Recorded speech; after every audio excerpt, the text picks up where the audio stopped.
pun yang bulan Suro bukan itu yang nikah dengan besok biasa. Jadi kalau ini pun ditetekin, sedikit kadang kansel harap kalau ini. Tapi di Suro rei. Meskipun saya ingin sampaikan, kalau orang menghargai Suro dengan tidak mau punya dalil ya nggak apa-apa. Apalagi kemudian terkait dengan peristiwa yang mengenai cucunda dari Nabi kita Muhammad SAW, ini ke Husain. Husain itu kan dibantai oleh musuh politiknya, sami-sami Muslim. Musuh politiknya, ini ke putra Muawiyah yang bernama Yazid bin Muawiyah. Itu beliau kan ngapunten sampai kepalanya dipotong, dipenggal, kemudian ditusuk dengan tumbak di karat. Dan itu terjadi pada Suro tanggal 11 Suro. Mila tiang-tiang ngapunten, tapi tidak perlu kita ikuti dan tidak perlu kita setujui. Tiang-tiang Syiah pendukungnya Ali bin Abi Thalib dan keluarganya yang berkepentingan mendukungnya, itu kan agak menyimpang syariat. Itu menawi tanggal 11 Suro, 11 Muharram, itu menyakiti dirinya sendiri. Iran, masih kata tiang Syiah, bahkan yang penting dibaca-baca awal atau berdarah-darah. Semakin akeh sepuluhannya, semakin akeh ganjaran itu tidak apa. Ini dia terus, tapi itu terjadi. Bila hadirin saya ingin sampaikan terkait dengan ini, bahwa hijrahnya Rasulullah SAW dipakai untuk tahun baru. Itu karena hijrahnya Nabi itu awal mula berkembangnya Islam. Jadi dulu itu penanggalan itu berarti diawali tahun satunya itu tahun ketika Rasulullah lahir. Waktu disetujui, kemudian Rasulullah menerima wahyu, waktu disetujui dan seterusnya akhirnya yang disetujui adalah hijrahnya Rasulullah. Dan hijrahnya Rasulullah SAW itu adalah tahun 1 hijrah. Itu yang terjadi. Sehingga hijrahnya Nabi itu saat ini itu sudah berumur 1445 tahun. Dan peristiwa ini luar biasa. Dan kata hijrah yang disampaikan oleh Rasulullah SAW, kadang-kadang hijrahnya itu bukan untuk Allah dan Rasulnya, tetapi untuk tujuan materi, tujuan punya istri, tujuan punya suami, tujuan punya harta dan seterusnya. Ada yang berniat begitu. Ya dapatnya hanya itu. Bila Bapak Ibu menawi awal ini ketemu bulan awal bulan yang terjadi, kalau sampun niat atau sampun dongo akhir tahun dan awal tahun itu luar biasa. Akhir tahun itu biasanya pun isinya salah satunya adalah mohon ampun kepada Allah atas dosa-dosa yang telah kita jalani, baik yang kita tahu maupun kita tidak tahu. Yang Allah Maha tahu, sehingga kita minta ampun. Kemudian tahun doa awal tahun kita minta kepada Allah supaya kita lebih istiqomah, lebih bisa memperhatikan kebaikan dan seterusnya dan seterusnya. Dan di dalam bulan Muharram ini, Bapak Ibu, ada satu kegiatan yang tadi sudah disebutkan banyak, tetapi yang paling utama untuk dilakukan adalah poso tanggal 11 Muharram. 11 Muharram itu bahasa Arabnya Yaumul Asyura, hari ke-10. Hari ke-10 dari bulan Muharram. Hari ke-10 itu namanya Yaumul Asyura. Kita diperintahkan oleh Rasulullah SAW untuk puasa. Hadirin kalau pertemuan yang lalu belum masuk, pilih potensinya awal diri ini beda-beda. Senengannya awal diri dalam ibadah itu beda-beda. Itu senang poso, itu senang sedekah, itu senang sholat malam dan seterusnya. Pulau termasuk yang buat tempat senang poso banget. Tapi khusus untuk Muharram biasanya pulau tetap poso pada tanggal 10 Muharram. Termasuk kalau ini pas besar di tanggal 9. Tanggal 9 Zulhijjah kalau di poso. Dan kebetulan tanggal 8-nya juga poso. Dan Zulhijjah ini insya Allah juga tanggal 9 dan 10 Muharram itu poso. Cuman Bapak Ibu perlu maklum, Rasulullah SAW secara umum pernah mengatakan begini, Ma'aksiru siyam fihinna, hendaklah kalian memperbanyak puasa pada bulan-bulan yang dimuliakan. Bulan-bulan yang dimuliakan itu Zulqa'dah, Zulhijjah, Muharram dan yang terpisah saja. Sehingga para ulama dengan senang poso. Itu mulai tanggal, mulai bejang itu sudah sunah puasa. Pokoknya memperbanyak puasa pada bulan yang dimuliakan, termasuk di dalamnya bulan Muharram. Dan bulan Muharram khusus untuk tanggal sedoso. Itu ketika Rasulullah SAW ditanya, dari ini hadis dari Abi Qatadah diriwayatkan oleh Imam Muslim dan Imam Bukhari. Abu Qatadah itu cerita bahwa kanjeng Nabi itu nanti su'ila Nabi SAW an Shaumil Asyura.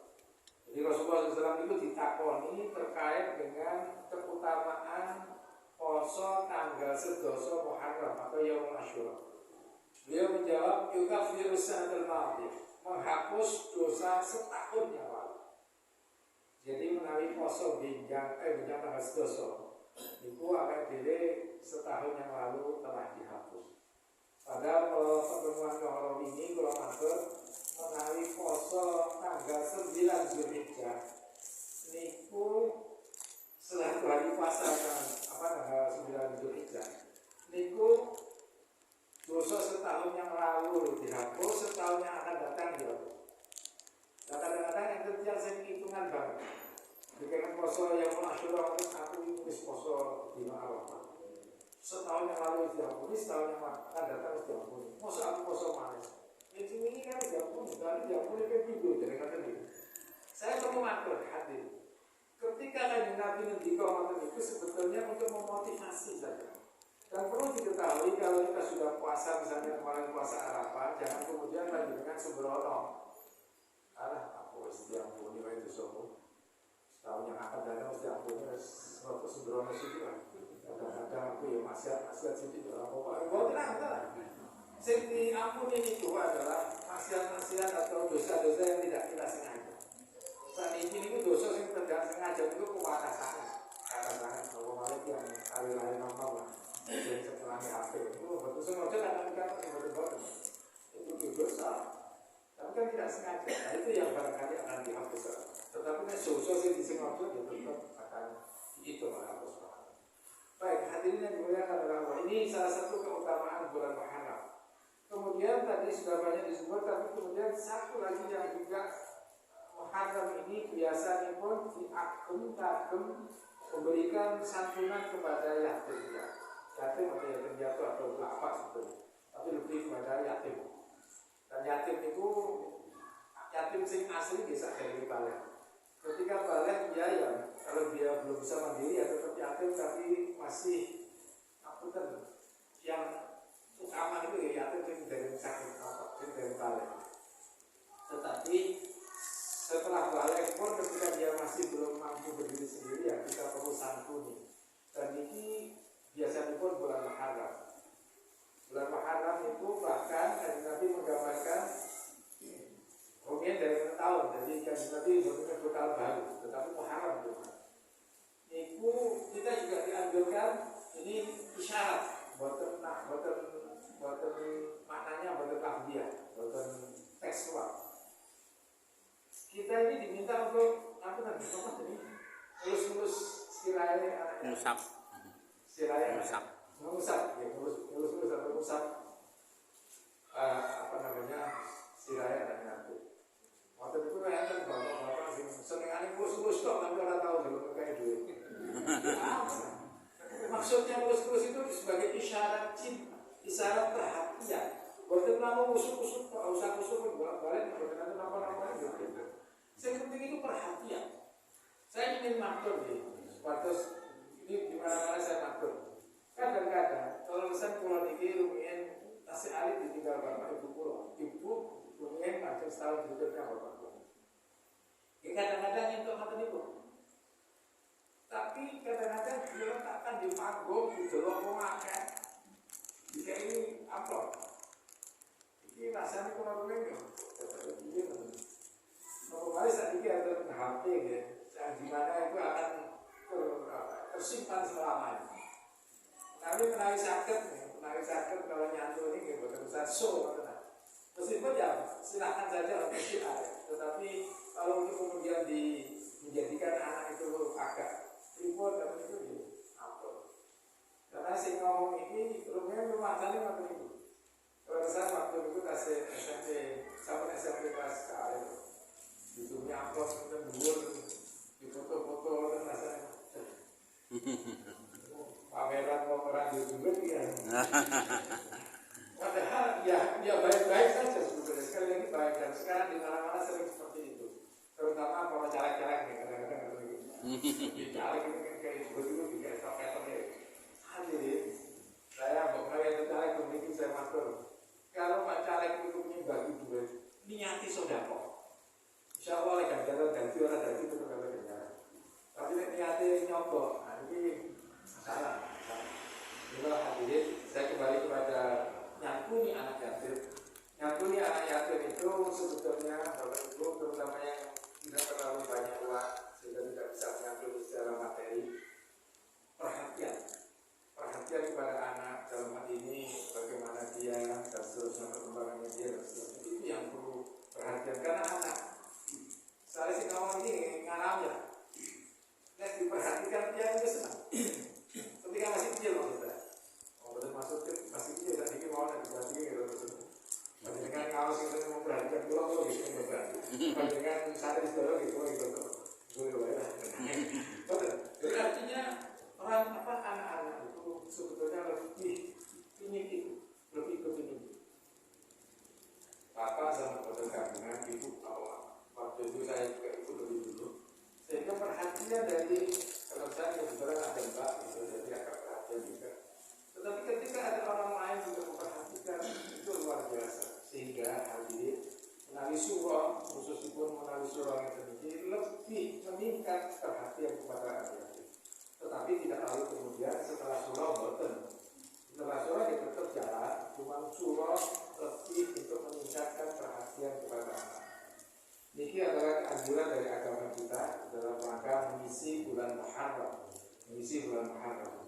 syukur waktu memiliki makin sangat-sangat diajar untuk sholat tasbih itu bagi orang-orang tertentu karena ini berbatas kata ini kan berkata sholat duha itu semua mau ngisi sholat duha dan rezeki lancar macam wakil rezeki lancar dan seterusnya itu sholat duha untuk sentuh tapi sholat tasbih ini mana mau masalah akan diampuni akan ini harus dilakukan sekali seumur hidup paling tidak dan seterusnya kenapa itu sehingga baru tertarik tapi tertarik terkait dengan rezeki masya Allah makanya kadang-kadang kakak yang sholat duha dari Rasulullah tapi sholat wajib itu benar sampai sentuh akhirnya repot banget sih saya stres itu tiang dulu sebenarnya sholat duha tetapi sholat wajib kadang-kadang terus ada itu tertipu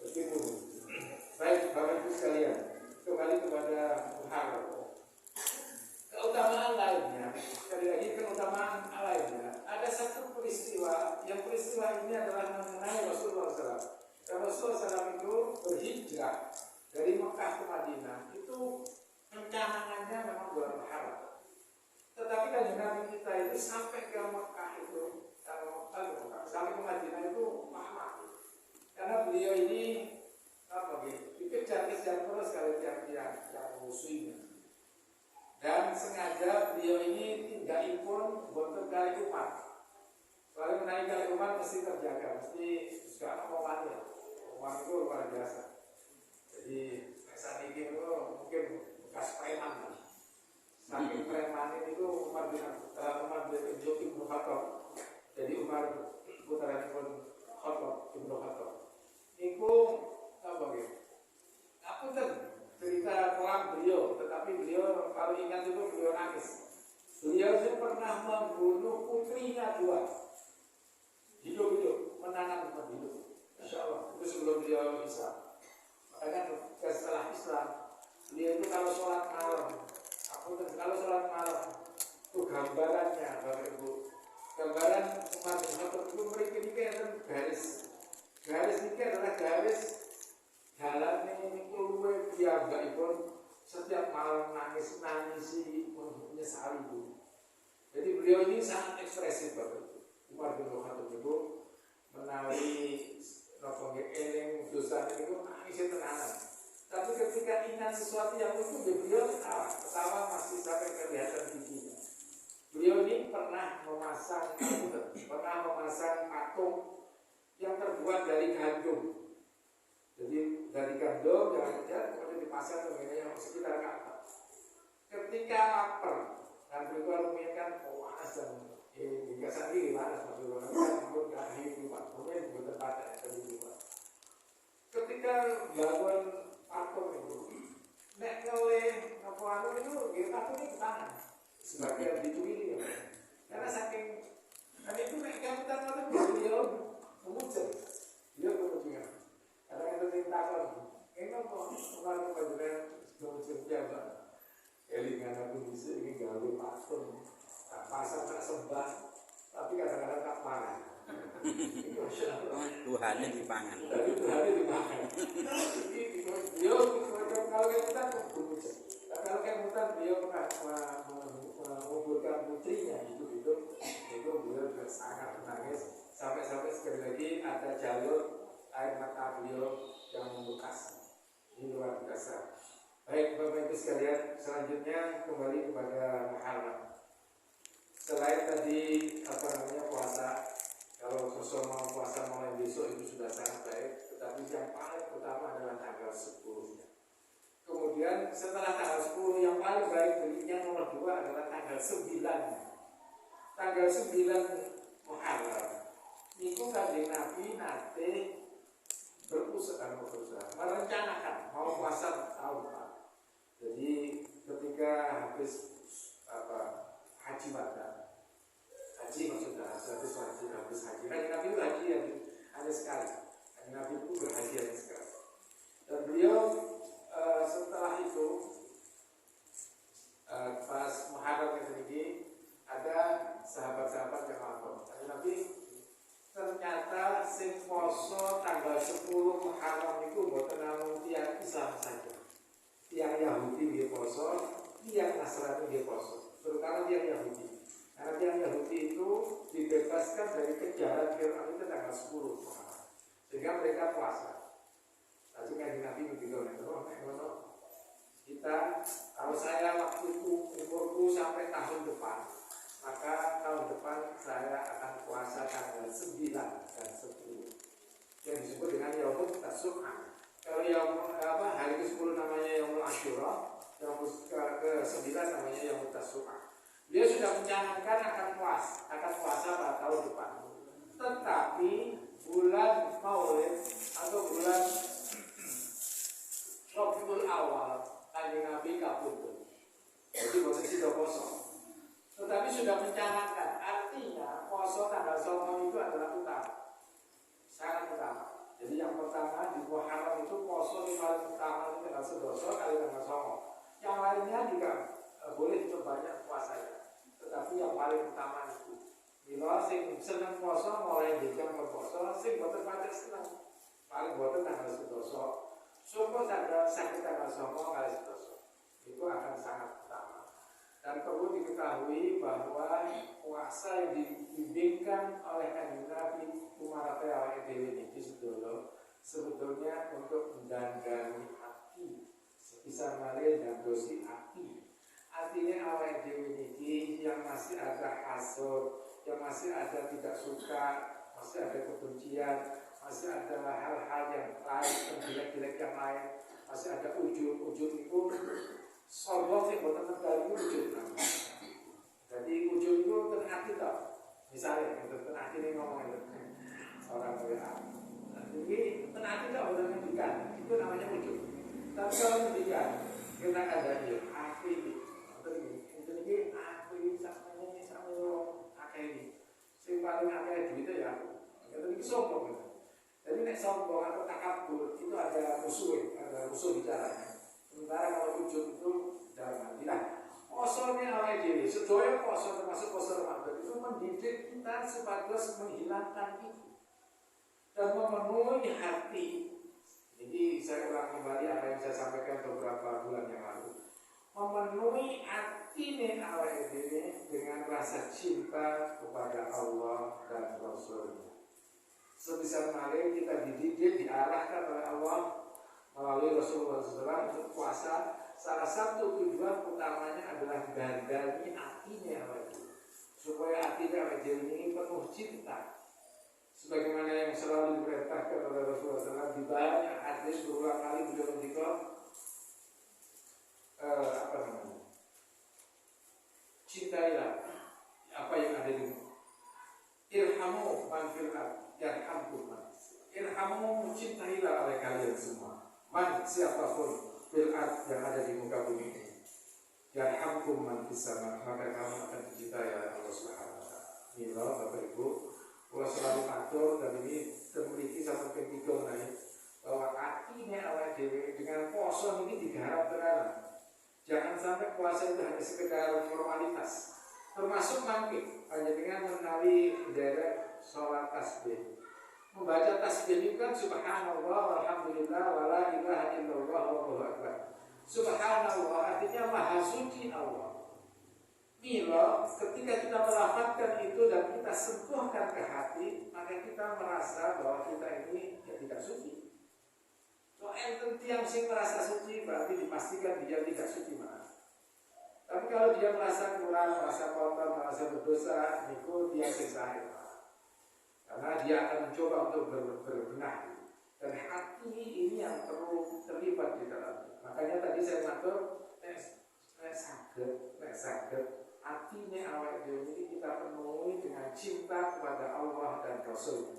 Ketika kita mencintai Allah dan Rasulnya sepenuh hati kita, maka boten wonten tempat untuk membenci siapapun. Niki sing rada angel tapi perlu diusahakan. Maka mari kita dididik dengan puasa. Nah, puasanya itu kita maknai dengan cara menyentuhkan ke hati kita. Jadi puasanya awake dhewe boten namung sekedar boten jangan boten unjuk, tetapi terus kita coba didik hati ini supaya lebih peka terhadap penderitaan orang lain, lebih peka terhadap kebutuhan orang lain. Kalau matur ngeten yang nyontok kadang-kadang kebutuhannya dhewe mau boten terjadi ngomong kok Pak nggih. Nggih awake dhewe niku kadosipun kok sampai sugih kaya apa sih kalau rumangsa kurang cukup. Buktinya niku kata duit niku pasti kata-kata duit wong liya. Korupsi niku. Sing korupsi kan yang sugih-sugih. Terus duitnya miliaran, itu korupsi mana? Sing korupsi luwih akeh mana sing akeh. Awake dhewe niku nggih kapan puase nggih, mboten nate puas. Mila saestu sekali lagi kita mencoba untuk menyentuhkan apa yang kita lakukan setiap kali kita melafazkan, melakukan, apalagi puasa itu ke hati kita. Supaya artinya ini semakin peka. Termasuk hadirin hasil dari terbangunnya sairipun hati. Niku katasikan dimudikkan dari Allah Subhanahu wa taala. Dan niki kebetulan rumiyin selalu diucapkan oleh dari Umar bin Abdul Aziz. Umar bin Abdul Aziz niku cicitipun Umar bin Khattab. Jadi Umar bin Khattab. Cicitipun terus Umar bin Khattab itu dua buyut canggah. Dia canggah itu mau buyut itu lah. Pokoknya bahipun itu beliau ketika menjadi khalifah Umar bin Abdul Aziz itu ketika menjadi khalifah, beliau ini termasuk keluarga keturunan juga dari Muawiyah sehingga beliau menjadi khalifah. Dan ketika menjadi khalifah itu mimbar Jumat terutama selalu dipakai untuk menjelekkan keluarganya Ali bin Abi Thalib. Jadi keluarganya Hasan dan Husain itu selalu diserang karena berbeda politik. Sekali lagi sami-sami Islam, berbeda politik tapi diserang di mimbar-mimbar. Dan kemudian Umar bin Abdul Aziz kemudian punya ide menghilangkan itu. Salah satu cara menghilangkan, beliau menyampaikan sebuah wasiat. Dan wasiat ini selalu dimintakan kepada khotib yang berkhutbah Jumat. Setelah doa khutbah kedua, menawi sing sepuh-sepuh mungkin kalau di desa-desa dulu, menawi setelah khutbah kedua selesai doa, ini ada kata-kata begini, Mungkin ada sing apa? Ibadallah.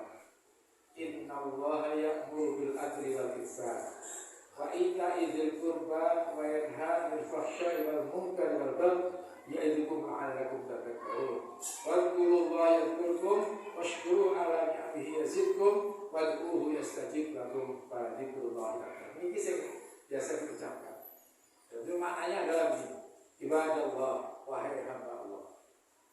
Maka tentunya kalau kasih alif Bapak Ibu, kasih alif Ibu terkampung pulau menaikkan khotib di kawasan Ibu ibadallah. Maka yang kecil jawab insya Allah. Padahal ibadallah itu artinya wahai hamba-hamba Allah. Tapi mungkin yang sih jawab insya Allah itu mungkin ibadallah, wahai ibadah Allah mungkin mengerti sehingga dia menjawab insya Allah. Padahal kita itu betul dijawab ibadallah, wahai hamba-hamba Allah. Kemudian berikutnya ada ayat dari surat An-Nahl ayat 90. Dia yang berbunyi innallaha ya'muru bil 'adl. Innallaha sakmane Allah ya'muru tansah perintahake sapa Allah kepada kalian semua bil adli untuk bertindak adil. Bapak Ibu, awal ini dimintakan atau diperintahkan oleh Allah Subhanahu wa taala dengan sungguh-sungguh, dan Allah menggunakan kata ya'muru yang artinya senantiasa selalu memerintahkan untuk bertindak adil. Artinya awal ini setiap hari harus adil. Adil itu meletakkan sesuatu pada tempatnya sesuai porsinya. Tidak harus sama. Jadi kalau panjenengan punya foto itu dasarnya. Bagian nomornya lah itu foto dasarnya seperti proporsional. Itu dia dan seterusnya, pokoknya gitu. Itu adil. Kebalikan dari adil itu adalah zalim. Dan zalim itu sekarang ini hadirin ngapunten saya banyak merajalela, terutama lewat HP. Yang kasihnya menang itu biasanya pun kesan sesuatu yang tidak pada tempat, terutama yang terkait dengan sebentar lagi mau tahun politik. Ada pilihan presiden, ada pilihan DPR dan seterusnya. Saya selalu ngatur di mana-mana. Kalau ingin tahun sebenarnya 2019 kan itu pilihan presiden. Pilihan presiden itu presidennya calonnya namun kali Jokowi kali Prabowo. Waktu itu orang-orang atas nama agama itu sing Islam itu seakan-akan namun Prabowo. Sing musuhnya Prabowo Jokowi dianggap PKI lah, kenapa? Padahal aku tidak selesai kata-kata kalau lagi sok didahului. Engkau dulu asli pun beliau itu besar kan itu. Kalau nanti saat juga pengajian di rumahnya, di rumah ibunya, Pak Budenya juga, Pak Dena, kadang-kadang itu kadang-kadang waktu masih jadi wali kota ini sok-sok proses dengan kudus. Dan beliau ini selalu memberikan sumbangan kepada pondok tahfidz Quran tersebut. Tapi dia dicap PKI masih mampu. Karena goro-goronya di mata itu. Nah saat ini bilang kemungkinan ada 3 kemungkinan. Calon, ada Pak Anies, ada Pak Ganjar, ada Pak Prabowo. Katanya beliau sing paling Islam atau sing Islam namun setunggal, gitu juga Anies toh. Kayaknya, padahal Prabowo rumahnya jadi paling Islam dibanding Jokowi. Si Ganjar itu mantunya Kiai, jadi bujurnya itu putra Kiai. Terutama Mbah Ibun Bu Ganjar itu Kiai gede. Nanti tidak Islam. Saya ingin sampaikan Bapak Ibu, kita ini mesti harus adil. Dari 3 ini memang yang paling pintar maca Quran Anies pasti, dan bisa berbahasa Arab sedikit Anies. Yang lain hampir tidak bisa. Kalau Prabowo agak sedikit bisa karena dia diangkat menjadi anak angkatnya yang ini Yordania, sehingga dia bisa bahasa Arab pergaulan ngomong saja. Tetapi hadirin, saya perlu atur. Jadi kita ini perlu adil. Kita mesti memilih mereka, salah satu di antara mereka berdasarkan keimanan kita, berdasarkan agama kita. Tetapi jangan sampai agama dimanfaatkan untuk apanya. Saya maksud ini, jadi ampun teman-teman. Kalau pernah cerita dengan pembusukan apa dari kalau waktu kasih alih tahun 71 itu kalau umur sangat tahun. Enten kampanye waktu itu partainya waktu Sidoso, salah satu partai ini enten partai NU, enten partai Golkar, enten partai PKI dan seterusnya. Kata Sidoso. Kalau juga ini kampanye ini pun NU. NU waktu itu musuh terbesarnya Golkar. Waktu itu partai NU bukan organisasi, tapi partai NU. Niku tentang panggung kampanye niku enten pot ageng. Pot ageng isine wit ringin. Kemudian jurkamnya ngendika ngeten. Ngendika saking Quran. La taqraba hadhihi syajarah. Kata-kata ini adalah firman Allah untuk Nabi Adam dan Hawa. La taqraba hadhihi syajarah. Jangan kamu berdua, wahai Adam dan Hawa, jangan kalian berdua mendekati pohon ini. Pohon ini maksudnya pohon khuldi. Dan ini kan yang juga mau diganti. La taqraba hadhihi syajarah sampai menunjuk pohon beringin. Jadi ojo menyedaki pohon iki. Ini sing diengge Quran. Nah itu kan salah. Saya waktu itu masih kecil pun protes orang ini kiai orang bener. Quran dienggo kampanye. Enggak boleh. Niki perlu saya sampaikan karena kalau ini terdesa kula. Enten masjid tertentu mengundang seseorang. Terus bukan di kampanye Anies. Saya bukan anti Anies, saya bukan pendukung Prabowo, saya bukan pendukung Ganjar. Tetapi jangan sampai kembali terjadi seperti apa yang terjadi pada zaman Tabi'in ini, yaitu pada saat Umar bin Abdul Aziz kemudian memerintahkan jangan gunakan panggung atau khutbah untuk menjelek-jelekkan. Kemarin itu pengajian itu isinya gini, namun ngelek-ngelek si loro. Ini bukan adil, karena kita ini diperintahkan untuk bilang adil, untuk bertindak adil. Dan Allah di ayat yang lain mengatakan iqtilu huwa aqrabu lit-taqwa. Bertindak adillah kamu karena keadilan itu sangat dekat atau sangat dekat dengan ketakwaan. Jadi yang akan bertindak adil itu pasti akan takwa. Milo, saya juga perlu matur Bapak Ibu. Makin Ibu, terutama di media sosial yang mudah-mudahan bapak-bapak ibu muda enten deh calon-calon itu nanti enten punya tim itu damel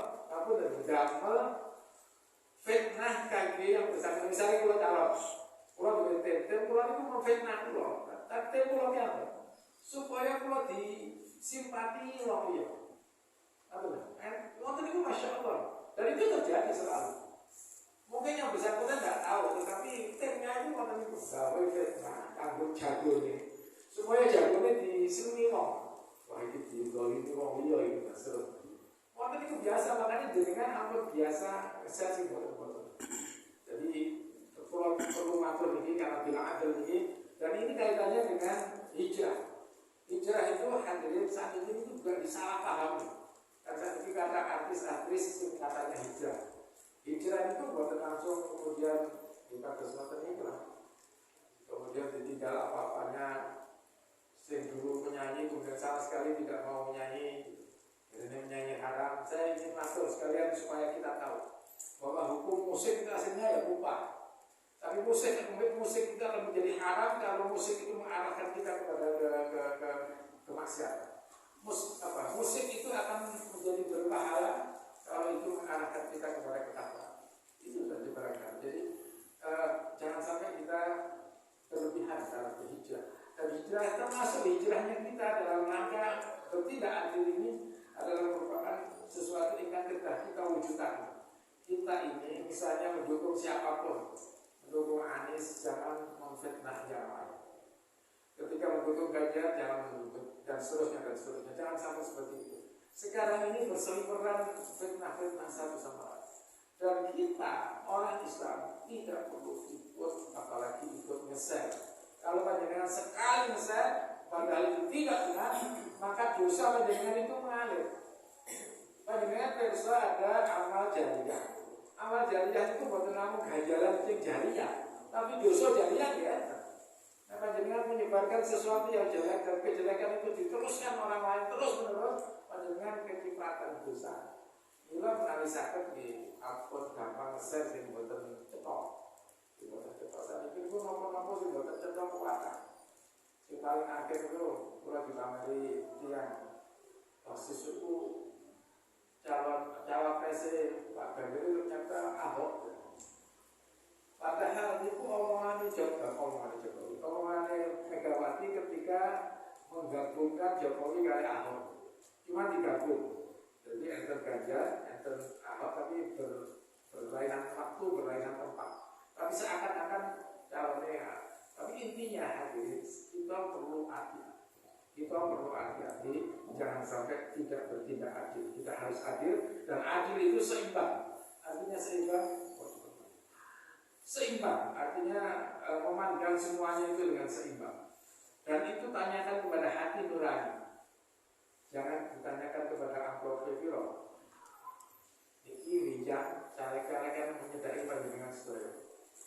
Menawi hari ini dan panjenengan belum kerentak untuk belum kerentak untuk nyoblos di macam-macam. Ini sedekah nomor sokoran.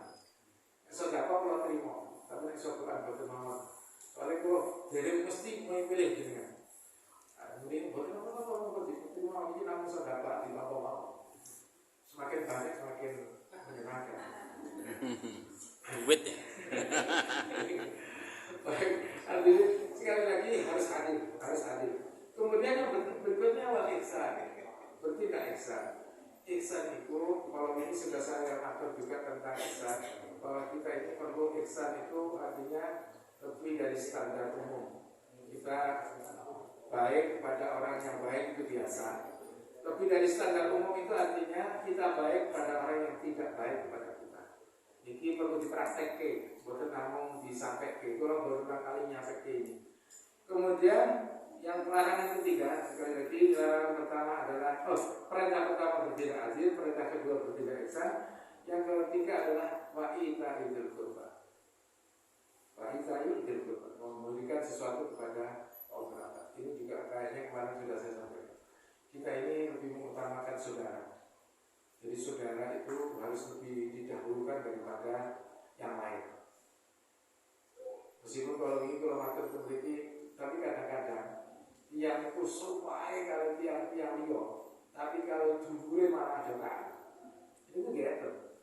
Kalau ini nek berjalan di sini itu biasanya baru-baru warisan itu Pak. Niki saya ingin pesan kepada kita semua. Saya setuju.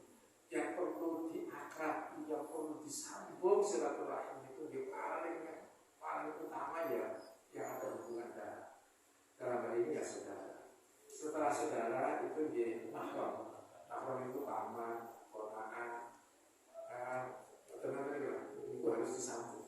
Kemudian baru tetangga, kerabat dan saudara kerabat yang dekat-dekat itu. Dan itu harus disambung. Dan itu adalah merupakan sesuatu yang perlu perhatian. Jadi saudara itu ya harus diutamakan. Jangan sampai kita api kalau mulia baru dulu orang. Kemudian yang berikutnya yang merupakan kalau tadi ada perintah 3, ada larangan 3. Wayanha 'anil fahsya. Dan Allah melarang perbuatan keji. Bapak Ibu, keji itu perbuatan yang menyimpang dari aturan agama. Dan wonten tafsir ini, ngapunten saestu. Wonten tafsir ini, yang paling disebut paling tinggi kekejian itu yang kalau kita berbuat keji yang paling keji itu ngapunten nggih. Bahwa yang terjadi kado, terus itu ditempati harus balik. Yang disebut pertama adalah az-zina. Zina ini kefahsyaan, kekejian yang paling utama, yang paling besar. Saya terlalu matur bagi yang belum terlanjur nate zina. Itu zina itu kalau sampai kita lakukan, kita bertobat sampai 82 tahun itu sangat sulit untuk diampuni. Tapi nek sing wis kadung dalile enten. Sing wis kadung rahmatnya Allah lebih besar dari murkanya Allah dan siksanya Allah. Jadi itu nggak sekadung. Kalau ingin matur kata sing, wah cocok nih Pak. Ini cocok apa nanti? Nanti kita matur gitu. Nah, gitu. Makanya itu setuju sing rahmat Allah lebih luas daripada siksa dan murka Allah. Baik, hadirin yang dimuliakan oleh Allah sekali lagi, fakhsha. Kemudian yang harus ditinggalkan yang kedua adalah mungkar. Mungkar itu sesuatu yang menyimpang tetapi tidak sekelas fakhsha. Ya, kefasikan yang tidak sekelas fakhsha. Misalnya, nopola. Yang paling akrab dengan kita ini mungkar itu ya, kita masuk minum-minuman keras, itu fakhsha, judi itu termasuk mungkar. Dan ketika kita melihat seperti itu, Bapak Ibu, menawi sakit, ya hati kita ini mesti berontak. Meskipun tidak bisa mengingatkan karena sungkanlah, yang apa itu urusan lain. Termasuk kemungkaran yang paling dekat dengan kita, yang dulu paling dekat dengan ibu-ibu, dia ngerasa itu paling dekat. Ternyata saat ini bapak-bapak tercampur dan pos kami. Saat ini bapak-bapak ketularan ibu-ibu. Malah nemen ya. Koncolnya kurang lagi koncolnya. Nah, tunggu sekalian matur. Ketika tahun barunya terjadi, kita ini diperintahkan, yang diperintahkan oleh Umar bin Khattab. Tapi berangkatnya dari Rasulullah. Beliau ketika begini, hasibu qablaan tuhasabu. Ungkapan ini sebetulnya ungkapan Umar yang disebut dengan akal, bukan hadis. Tapi kadang-kadang orang mengatakan ini hadis, tapi ini ungkapan Umar. Hasibu qablaan tuhasabu. Hitunglah diri kamu sebelum kamu nanti dihisab ya Allah. Jadi kita ini diminta untuk menghitung diri kita. Cuma Bapak Ibu, kalau sering ngatur bahwa menghitung diri itu sok betul jujur. Jadi kadang-kadang awal diri itu ngokor awal diri itu mesti lebih tinggi dari yang sebetulnya. Tapi nek ngokor mau ya mesti lebih rendah dari yang sesungguhnya. Itu rata-rata awal diri. Termasuk saya ngomong. Walaupun nanti cerita ini, bahwa saya itu pernah mengingatkan di Pasuruan ini pas tahun baru. Istri saya, anak saya 3, yang sudah gede waktu itu sudah sama akhir. Itu tolong tulisan kekurangannya ayah. Juga tolong tulisan kekurangan kok. Dari nulis anak pulau itu nulis yang 300-an bujur. Bujur pulau gitu, 200 bujur. Pulau nulis kekurangan pulau itu namun kita pulau bujur sini. Tapi pulau kok itu banget ya. Jadi mau saat pulau itu, kalau si kecil anak ternyata gak itu kuat. Nah ini hadirin perlu kejujuran dari kita. Hasibu qabla tuhasab kata Umar. Hitunglah diri kamu, koreksilah diri kamu sebelum kamu nanti dihisab di yaumul qiyamah. Dan untuk ini perlu jujur. Dan kejujuran itu akan membawa kita menjadi orang-orang yang nanti pada posisi yang pas. Posisi yang awal diri ini kalau menggantungkan diri pada amal itu tangeh ampun untuk cepat-cepat masuk surga. Tetapi menawi awal dewi ini aslinya ditoto dengan, karena nanti Bapak Ibu sing dicelok itu qalbun salim, hati yang damai, hati yang bersih, hati yang taslim, hati yang pasrah. Ini pun yang dicelok untuk masuk surga Allah. Itu qalbun salim. Dan qalbun salim ini hanya dimiliki orang-orang yang benar-benar ketika beribadah itu menyentuhkan ke hati. Bisa jadi dia tidak terlalu banyak ibadah, tapi tidak pernah meninggalkan kewajiban. Itu kalau hatinya salim, hatinya bersih, insya Allah akan apa masuk surga. Nah, awal diri katanya pada sini mau, karena katusipun adalah jadi pengalaman saya ngomong juga. Nah, kalau ibadah sing permohonan pematahan itu kayak betul aku gitu. Dulu potongan itu berapa tadi? Dulu potongan ini orang poso. Niki jenengan sakit poso bangsa pas itu kita boten enten keluar gitu. Nggih enten tapi boten kaya. Makanya pun sing penting hati. Hatinya ditoto dan meskipun puasa sehari tapi benar-benar hatinya ditoto kemudian kita benar-benar fokus kepada Allah Subhanahu wa taala. Baik, kemudian yang terakhir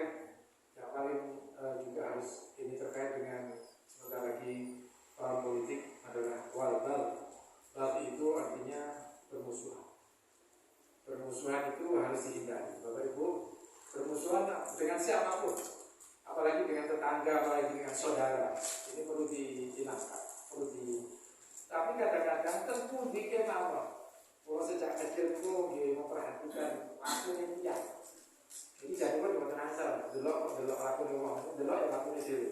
Tapi rumah itu gak iseng-iseng mawon.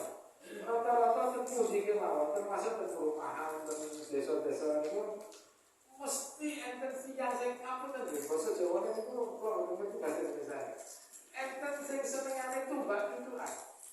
Ulang kalau di dalam ini kalau di dalam jadi tambah jadi kebagian ada orang rotok jutaan. Enten sing tumbak tutukan. Orang kan juga kelek juga orang itu mana tadi lah. Jadi tambah genting. Ini termasuk salah satu tiang sing punten saya itu, rata angel berusul yang saya tumbak juga. Kue kecil, jadi orang yang pendengar setiap orang, misalnya setiap rasanya di ruang kue, meskipun kalau bisa yang hingga. Tapi kan kadang-kadang kue dijak omong malah ngalir misalnya. Ya di ruang kue tapi tetap bisa dirasakan. Karena kalau kita ikut terlalu di dalamnya, maka kita akan menjadi ada nokta hitam di hati kita. Dan semakin banyak nokta hitam itu akan semakin sulit hatinya awal dewi nompo nasihat. Bila menarik sakit Bapak Ibu ke kemungkaran, apalagi fahsya, kemudian permusuhan, ini kalau bisa dihindarkan. Mudah-mudahan kita semua semakin hari menjadi orang-orang yang semakin baik, mudah-mudahan.